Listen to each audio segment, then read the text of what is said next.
Bwana Yesu asifiwe, watoto na watumishi wa Mungu. Nina wasalimu nyote ndugu zangu katika jina lake Yesu Kristo.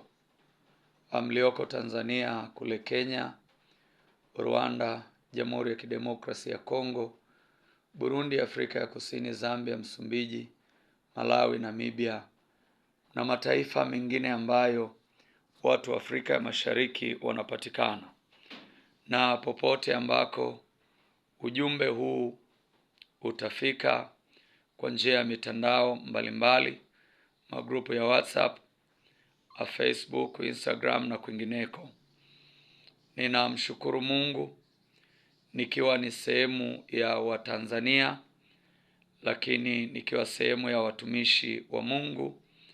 Ninaungana na familia mbalimbali na watu mbalimbali kupeleka salamu zangu za rambirambi na pole kwa ndugu ambao wameondokewa na watoto wao, vijana wao wa kiume kwa wa kike. Aidha ni baba ameondoka au mama kufuatia hali ambayo imejitokeza kwenye taifa letu la Tanzania, hasa ile tarehe 29 baada ya uchaguzi au kura kupigwa katika nyakati hizo za mwezi wa 10. Ninasukumwa nishiriki na wewe neno la Mungu kutoka kwenye kitabu cha Isaya sura ile ya 29 kuanzia mstari ule wa 13 mpaka ule wa 16. Biblia inasema, Bwana akanena, kwa kuwa watu hawa unikaribia na kuniheshimu kwa vinywa vyao, bali mioyo yao wamefarakana nami, na kicho chao walicho nacho kwangu ni maagizo ya wanadamu waliofundishwa. Kwa sababu hiyo, mimi nitafanya tena kazi ya ajabu kati ya watu hawa, kazi ya ajabu na muujiza, na akili za watu wao wenye akili zitapotea, na ufahamu wenye busara wao utafichwa.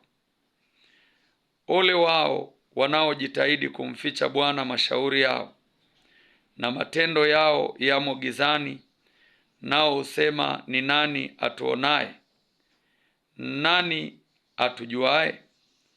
Ninyi mnapindua mambo. Je, mfinyanzi ahesabiwe kuwa kama udongo? Kitu kilichofinyangwa kimnene yeye aliyekifinyanga? Hukunifinyanga, hakunifinyanga huyu? Au kitu kilichoumbwa kimnene yeye aliyekiumba? Yeye hana ufahamu?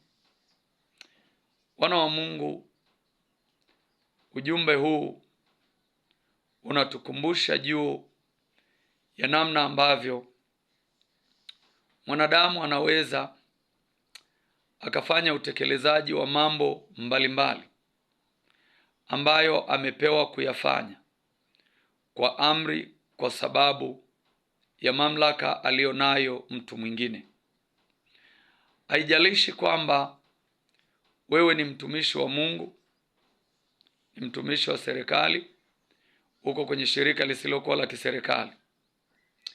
Biblia inasema kwamba Bwana akanena, kwa kuwa watu hawa unikaribia na kuniheshimu kwa vinywa vyao.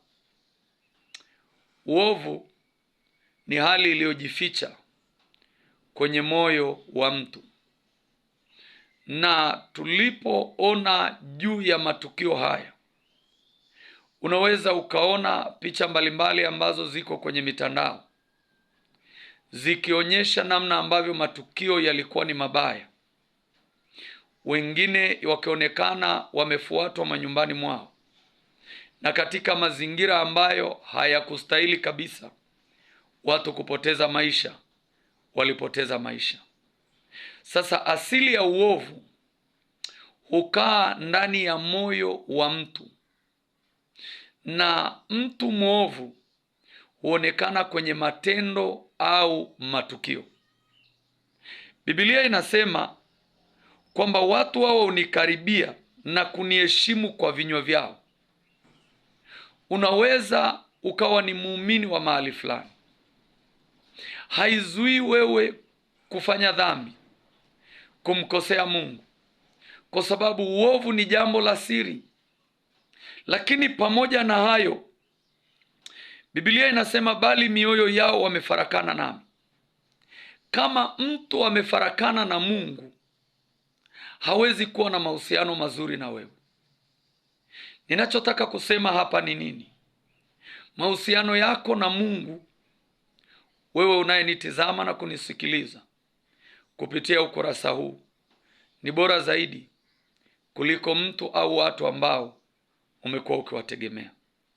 Hii ni kwa sababu mwanadamu anaweza akakugeuka wakati wowote, akawa mtu mwingine, akawa zaidi ya mnyama. Hata kama uliweka matumaini yako na mategemeo yako kwa mtu, kama ambavyo inawezekana kuna namna matumaini yaliwekwa mahali, na baada ya muda matumaini yakaendelea kufifia, mambo yakaendelea kuwa mabaya. Hawa watu ambao inawezekana wameaminiwa, ikiwa wao wamefarakana na Mungu, hawezi kuwa upande wako, isipokuwa Mungu ni wa upande wako nyakati zote, ziwe nyakati ngumu, ziwe ni nyakati zenye furaha kwako. Mungu ni wa nyakati zote kwako. Inategemea umempa nani nafasi ya kwanza, umempa nani kipaumbele kwenye maisha yako. Anasema, na kicho chao walicho nacho kwangu ni maagizo ya wanadamu waliofundishwa. Sio kwamba hawajui wanachokifanya ni kibaya. Sasa sina mtu ninayemtetea. Ninachotaka kukuonyesha namna ambavyo mwanadamu anaweza kugeuka akawa kinyume chako. Mafundisho na maagizo ya wanadamu, wanaotekeleza maagizo ya wanadamu wamefundishwa, wako makanisani, wako kwenye nyumba mbalimbali za ibada. Hofu ya Mungu iko wapi? Kwenye moyo wa mtu, kwenye maisha ya mtu ambaye amegeuka kuwa mwiba mkali kwenye maisha ya mtu au watu wasio na silaha. Hofu ya huyu mtu iko wapi? Ukisoma ile Hesabu 35, 33, 34, utaona Biblia inavyozungumza wazi.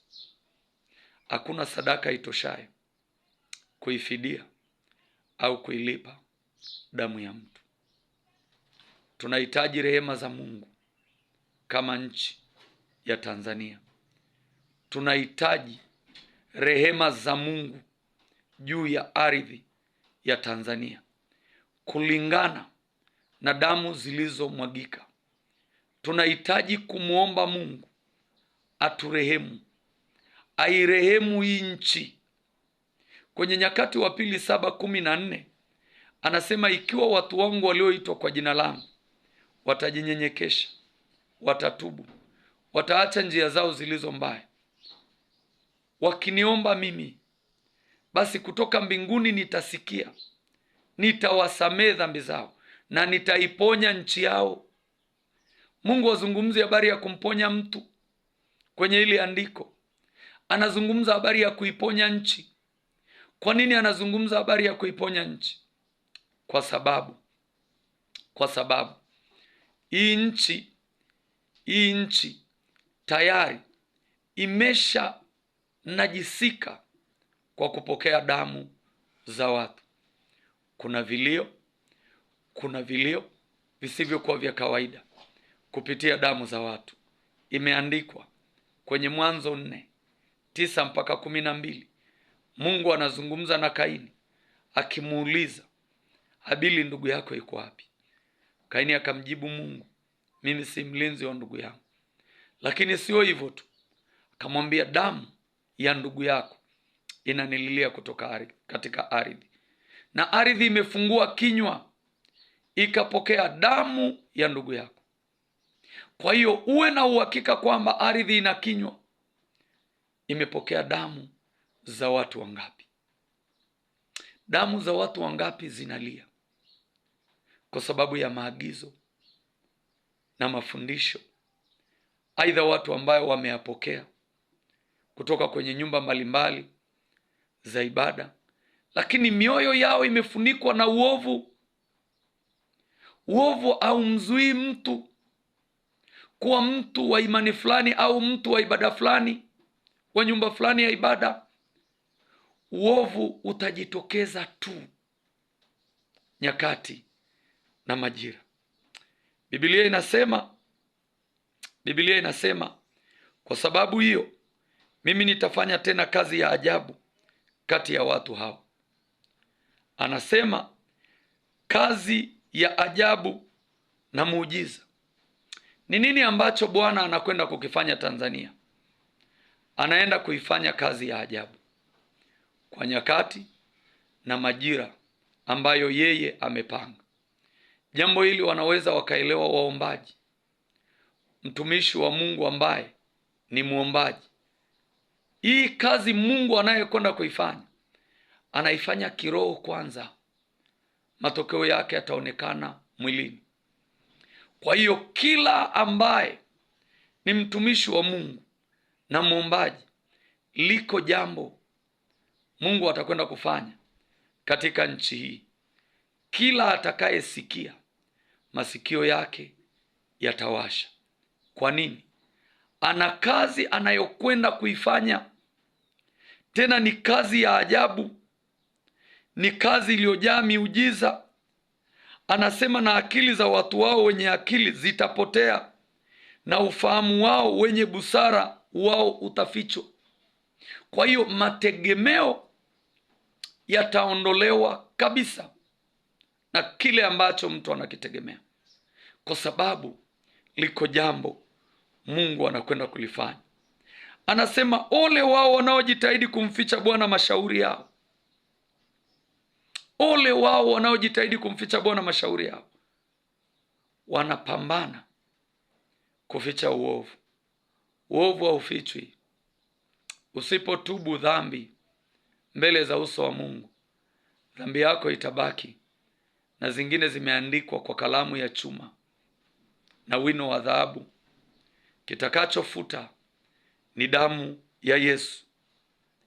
Anasema na matendo yao yamo gizani, na usema ni nani atakayetuona?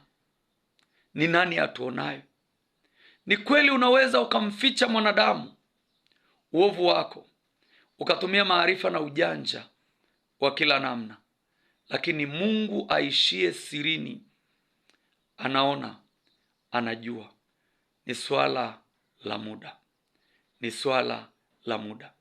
Kitakachobadilisha matokeo ni maombi ya rehema kwa ajili ya nchi, kwa ajili ya ardhi, wala sio mtu wa kumwombea wala wa kuombewa. Ardhi, nchi ndicho kitakacholeta matokeo, kwa sababu mwanadamu anaweza akapambana kuficha ukweli kwa mwanadamu mwingine, lakini sio kwa Mungu. Sikiliza Biblia inavyosema. Sikiliza Biblia inavyosema. Anasema kwamba ninyi mnapindua mambo. Je, mfinyanzi ahesabiwe kuwa kama udongo? Mmepindua mambo. Umepindua mambo kwenye maisha yako, kati yako wewe na Mungu. Ukifikiri mchungaji wako ajui, ni kweli. Nabii na mtume unayeabudu kwake ajui, ni kweli. Umepindua mambo. Umepindua familia za watu. Umesababisha mambo yamekwenda ndivyo sivyo, na umejificha kwenye sura ya wema kabisa. Ni kweli hauonekani kuwa mwenye madhara, lakini Mungu anajua. Kwa sababu moja, Hakuna mfinyanzi atakayezidiwa na ufinyanzi anaofanya. Udongo hautaweza kumwambia mfinyanzi usinifinyange. Tanzania inapokwenda kutengenezwa na Mungu mwenyewe katika msimu mpya ambao Mungu anaenda kufanya, anafanya kwa utukufu wake, kwa sababu alichagua ardhi hii na nchi hii kwa sehemu ya madhabahu yake, na watu kukimbilia kupata uponyaji, kupata usaidizi. Anasema kitu kilichofinyangwa kimnene yeye aliyekifinyanga. Hukunifinyanga huyu, hakunifinyanga huyu. Au kitu kilichoumbwa kimnene yeye aliyekiumba. Yeye hana ufahamu? Siku zinakuja na nyakati zimekaribia, ya kwamba yako mambo ambayo yataenda kutokea katika taifa hili, watakaobadilisha ghadhabu na hasira ya Mungu kwa habari ya damu zilizomwagika zisizo na hatia. Ni mwombaji, mtumishi wa Mungu uliyekubali kuisikia sauti ya Mungu. Uombe bila kujali itikadi za madhehebu. Uombe roho ya neema na maombi ipite kwa watumishi wa Mungu na watu katika taifa, ili watu waende wakamwombe Mungu. Katika kitabu cha Isaya sura ya 64 mstari, Isaya sura ya 64 kuanzia mstari ule wa kwanza, anasema hivi: laiti ungepasua mbingu na kushuka, ili milima iteteme mbele zako, kama vile moto uchomapo vichaka na moto uchemshapo maji, ili kuwajulisha adui zako jina lako, mataifa watetemeke mbele zako.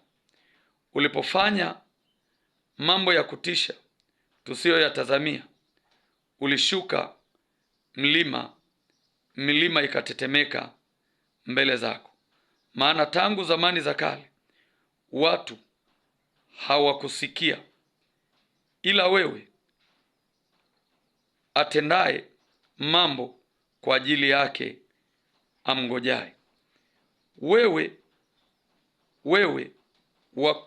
wamlaki yeye afurahie, wewe wamlaki yeye afurahiaye yaliyo ya haki na kuyatenda, watu wale wakukumbukao katika njia zako.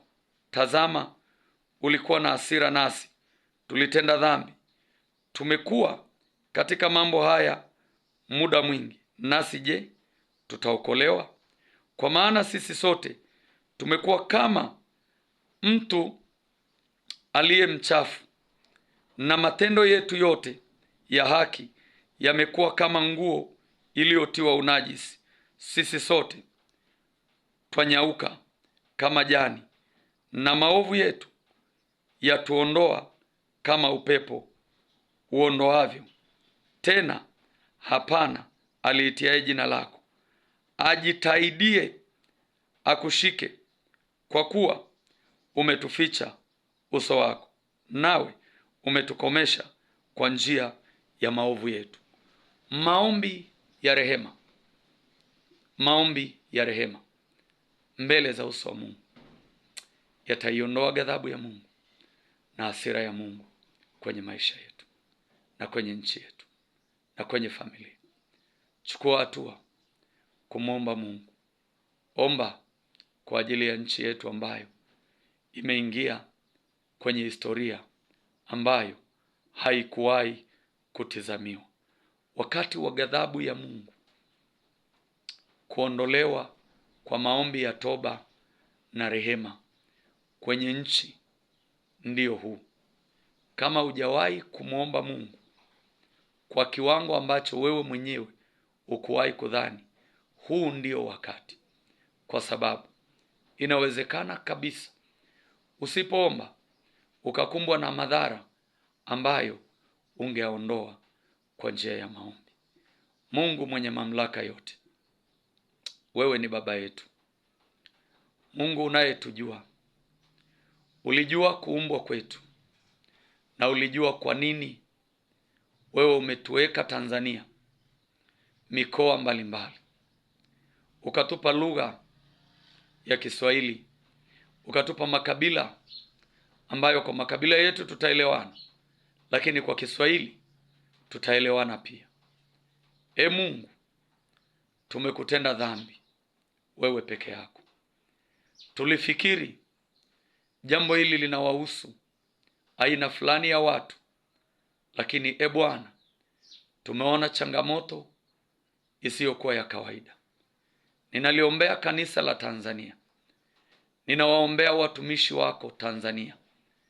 Ninaomba roho ya neema na maombi juu ya kila mmoja ipite Bwana, lakini ninaomba kwa ajili ya ardhi ya nchi yetu iliyopokea damu za watu mbalimbali, vijana wa kiume kwa wa kike, watoto wadogo kwa watu wazima, hata watumishi wako, Mungu wa mbingu na nchi. Ninaomba rehema kwa ajili ya nchi yetu, kwa ajili ya ardhi ya nchi yetu. Bwana, ninakuomba Mungu utusikie, uturehemu.